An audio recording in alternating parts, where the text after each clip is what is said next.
அரசியல் கட்சி தலைவர்கள், தொண்டர்கள் மற்றும் பொதுமக்கள் அஞ்சலி செலுத்துவதற்காக நல்லக்கண்ணுவின் உடல் சென்னை தியாகராய நகரில் உள்ள இந்திய கம்யூனிஸ்ட் மாநில அலுவலகத்திற்கு கொண்டு செல்லப்படுகிறது. நாளை மாலை 4 மணி வரை அங்கு பொதுமக்களின் அஞ்சலிக்காக வைக்கப்பட்டு பின்னர் சென்னை மருத்துவக் கல்லூரிக்கு அவரது விருப்பப்படியே உடல் தானமாக ஒப்படைக்கப்பட உள்ளது. இந்நிலையில் நல்லக்கண்ணுவின் உடலுக்கு தமிழ்நாடு அரசின் முழு மரியாதை அளிக்கப்படும் என்று முதலமைச்சர் மு.க. ஸ்டாலின் அறிவித்துள்ளார்.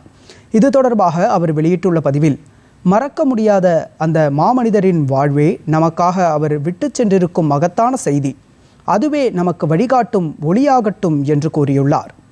பாட்டாளி மக்களுக்காகவே வாழ்ந்து நிறைந்த பகட்டில்லா தோழர் நல்லக்கண்ணுவின் நினைவும் புகழும் என்றென்றும் காலத்தால் அழியாத கல்வெட்டாக மக்கள் மனதில் நிலைத்திருக்கும் என்றும் முதலமைச்சர் மு.க. ஸ்டாலின் குறிப்பிட்டுள்ளார்.